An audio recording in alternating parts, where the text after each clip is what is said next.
در حقیقت وہ بیان کیا کر رہے ہوتے تھے کہ ہم ٹھیک ہے معجزات نہیں کر سکتے، اس کے پیچھے وجہ یہ کہ ہمارے پاس علم نہیں۔ یہ تو بچپن میں مصر میں گیا تھا، وہاں سے اس نے علم کو سیکھ لیا۔ مصر کی وجہ سے یسوع مسیح پر الزام بھی لگتا ہے، اور یہ کوئی اور نہیں بلکہ خالصتاً یہودی جو لوگ تھے، جو اس وقت کے شریعت کے بیان کرنے والے تھے، وہ لوگ لگاتے تھے۔ لیکن اس کا مطلب یہ نہیں کہ واقعی یہ حقیقت ہے،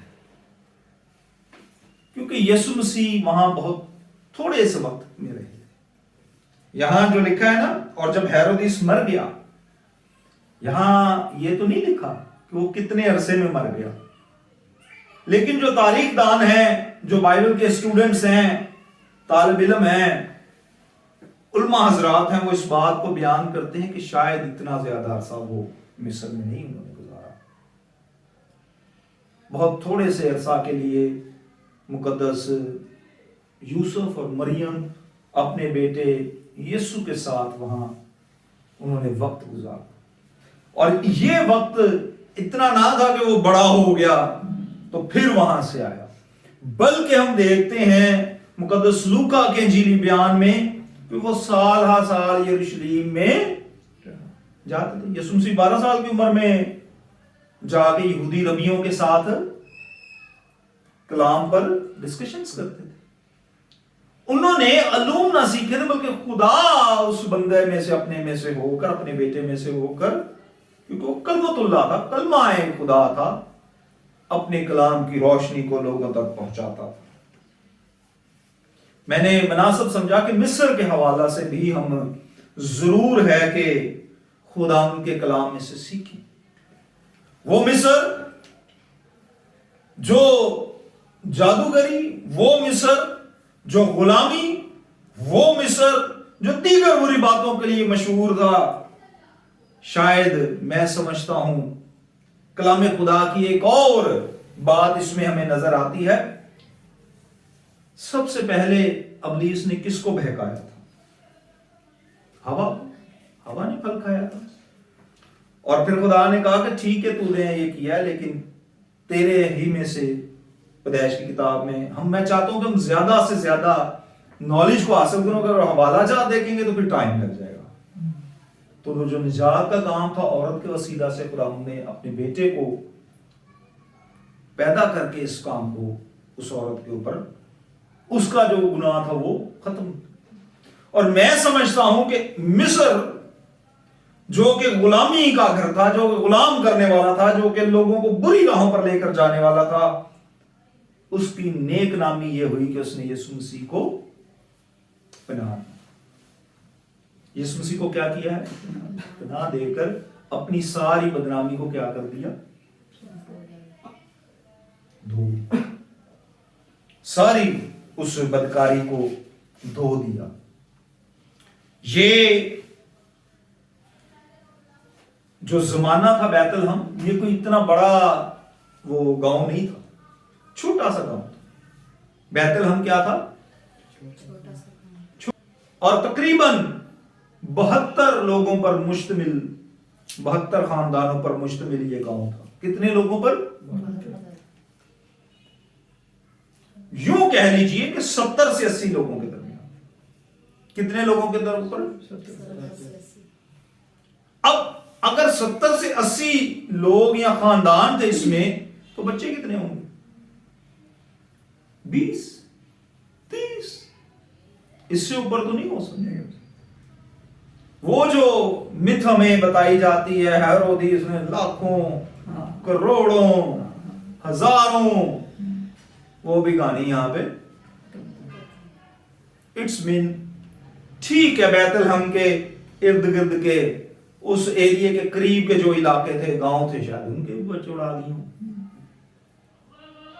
لیکن اتنی تعداد میں نہیں ہوئے، کیونکہ وہ پیدل ایک دور تھا، لوگ سفر کرتے تھے، اور ابھی مقدسہ مریم کا بچہ ہی پیدا ہوا، تو یہ کیا ممکن تھا کہ وہ بڑی تیزی سے چل کے تو جا رہی ہوگی؟ بچہ بھی، سردی کا موسم تھا، اسے بھی پھر ماں کو بھی لے کر چلنا، رات کے اندھیرے میں یہ لوگ نکلے ہیں۔ کلام خدا میں آپ پڑھیں گے تو بڑا خاموشی کے ساتھ بغیر بتائے آہستہ سفر کیا ہے، تیز نہ چل پائے ہوں گے۔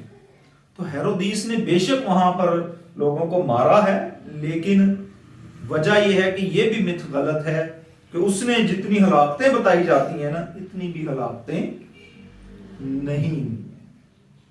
یہ ضرور ہے کہ ہلاکتیں ہوئی ہیں، ہلاکتیں، لیکن یہ جو مت بیان کی جاتی ہے کہ جی وہاں پر یہ ایک اور بات، گزرے دنوں میری کچھ اپنے دوستوں سے بات ہوئی، تو وہ یہ تھی، وہ یہوہ وٹنس کے لوگ تھے، وہ یسوع مسیح کو نہیں مانتے۔ کرسمس کے کیونکہ دن چل رہے ہیں، سیزن ہے، تو کوئی بات نہیں، کوئی مانے یا نہ مانے، اس میں تو ہم کوئی زور زبردستی کر نہیں سکتے۔ تو میں نے ان سے ایک بات کہی کہ ٹھیک ہے، ہم اسے خدا کا بیٹا نہیں کہتے، ٹھیک ہے ہم اسے خدا نہیں کہتے، ٹھیک ہے ہم نہیں مانتے اس میں الوہیت تھی، ٹھیک ہے ہم ساری باتیں جو اس کے متعلق آپ کہہ رہے ہیں ان پہ ایک وقت کے لیے کہتے ہیں کہ یہ ٹھیک ہے۔ اگر ہم کہیں کہ وہ سادہ انسان تھا، وہ سادہ ایک نبی تھا، تو ایک بہت بڑا جو ہے وہ پرابلم میری زندگی اور میرے ایمان کے ساتھ جو ہے وہ بن جائے گا۔ وہ کیا ہے؟ ہم اسے منجی، نجات دہندہ مانتے ہیں۔ ہم کیا مانتے ہیں یسوع مسیح کو؟ کہ وہ ہمارا، اور اگر ہم اس بات کو نہ مانیں کہ وہ خدا نہیں تھا، اس میں الوہیت نہیں تھی، تو اٹس مین کہ وہ ہمارا نجات دہندہ بھی نہیں۔ تو پھر دوسرا اس کے ساتھ یہی بات آ جاتی ہے کہ ابھی تک ہم نجات یافتہ نہیں ہیں، ابھی تک ہمیں نجات کی ضرورت ہے۔ اور پھر دوسری بات، اس کے بلکہ تیسرا پوائنٹ، پھر ابھی تک ہم شریعت کے ماتحت ہیں اور ابھی تک ہمیں اس کی قربانیاں گزراننے کی ضرورت ہے۔ اگر ہم قربانیاں نہیں گزران رہے تو اس کا مطلب یہ ہے کہ ہم یسوع مسیح کی قربانی پر ایمان لے آئے ہوئے ہیں، اور اگر اس پر ایمان لے آئے ہیں کہ وہ میرا نجات دہندہ ہے، تو پھر ہم کیوں کر کہیں کہ وہ میرا خدا نہیں، اس نے میری نجات کا کام نہیں۔ در حقیقت کرسمس جب ہم کہتے ہیں کہ ایک ایسا بابرکت سیزن ہے، خوشیوں بھرا سیزن ہے، تو اس کے پیچھے جو مین تھیم یا جو عقیدہ ہے، جو ایمان ہے میرا اور آپ کا، وہ یہ ہے کہ میری اور آپ کی نجات کا کام کا آغاز یہاں سے ہوگا۔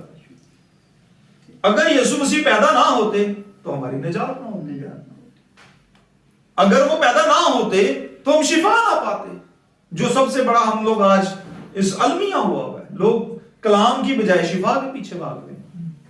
اگر وہ پیدا نہ ہوتا تو شاید ہم آج بھی موت کے منہ میں ہوتے، کیونکہ اس کے مار کھانے سے ہم نے شفا پائی، اور اس کے موت کے منہ میں جانے سے، پھر زندہ ہونے سے، آسمان پر جانے سے، اس کے زندہ ہونے سے ہم نے موت پر فتح پائی، آسمان پر جانے سے اس کی وجہ سے ہمارے لیے آسمان کھل گئے۔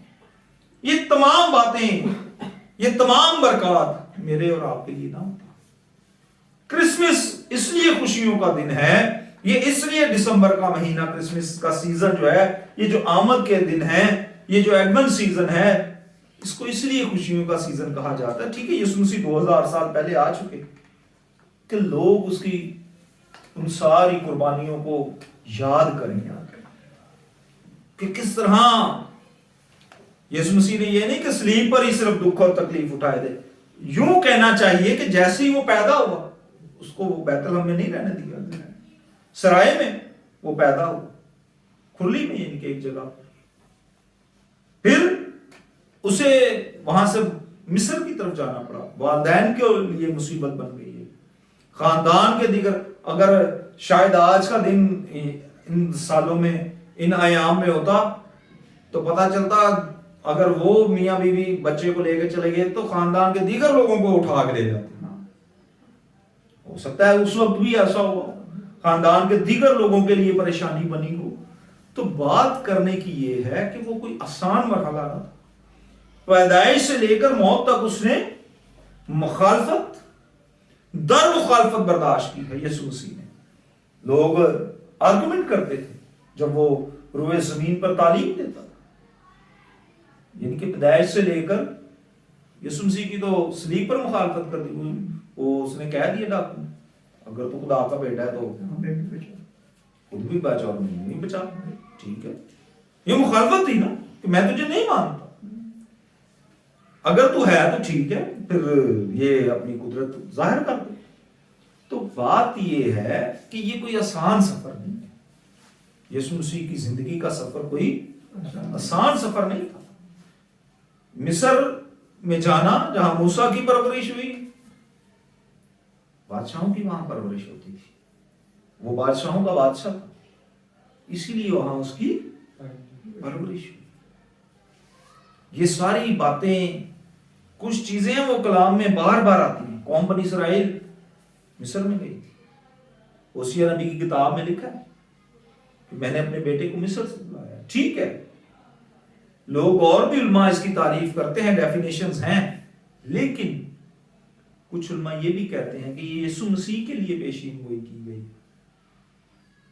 آپ یہ دیکھیں کہ خدا اپنے بیٹے کی حفاظت کرتا ہے اور اس بات کو مجھے اور آپ کو سکھاتا ہے. زبور 23 میں ہم نے دیکھا نا، وہاں لکھا ہے بلکہ خواہ موت کے آگے کیا آئے تھے، بلکہ خواہ موت کے سایہ کی وادی میں سے میرا گزرو میں کسی بلا سے. وہ جو گھوڑوں پہ بیٹھ کے سپاہی تھے نا، وہ بلائیں تھیں. خدا موت کے سایہ کی وادی میں سے اپنے بیٹے کی اور جتنے آج اس کے نجات کے کام کو قبول کرنے والے ہیں، جو اس کے بیٹے اور بیٹیاں بن جاتے ہیں، انہیں بھی وہ اسی طرح بچاتا ہے، ان کی بھی وہ اسی طرح حفاظت کرتا ہے جس طرح وہ اپنے بیٹے اور یعنی کہ مقدسہ مریم اور یوسف کی بھی کرتا ہے. وہ سب کی مدد اور حفاظت کرتا ہے موت کے سایہ کی وادی میں سے. وہ مشکل حالات میں جہاں لوگ مخالفت کرتے ہیں انہیں وہاں پالتا ہے، سنبھالتا ہے، اور پھر زور دے کے اپنے لوگوں کو واپس لے آتا ہے. یہ خدا کی قدرت ہے. خدا کی قدرت یہ ہے کہ وہ اپنے لوگوں کی حفاظت کرتا ہے جس طرح اس نے اپنے بیٹے کی حفاظت. ہمارا ایمان یہ ہے، اگر ہم کہیں کہ ٹھیک ہے جی کرسمس تو منا لینے ہیں، جیسے میں نے جس لوگوں کا ذکر کیا وہ ٹھیک ہے کرسمس منا، پر یسوع مسیح کے بغیر، یسوع مسیح کے بغیر کرسمس نہیں ہو سکتا. کیونکہ پچھلے ہفتے بھی ہم نے اس بات کو سیکھا تھا کہ ٹھیک ہے ہمارے ملک کی بھی سیاسی جماعت کہتی ہے کہ روٹی کپڑا مکان تو میں دے سکتی ہوں، یہ تو لوگ بھی دے دیتے ہیں، پر نجات کون دے گا؟ نجات تو یسوع مسیح دے سکتا ہے، اور یسوع کے بغیر کرسمس بیکار ہے، ہو ہی نہیں سکتا. وہ پیدا ہوا ہے، یہ ایک حقیقت ہے، اور وہ خدا کا بیٹا ہے، اور اس نے میرے اور آپ کی خاطر اپنے آپ کو قربان کیا ہے. خداوند خدا نے جس طرح اس کی حفاظت کی ہے، اس سے کلام میں ہم اس بات کو سیکھتے ہیں.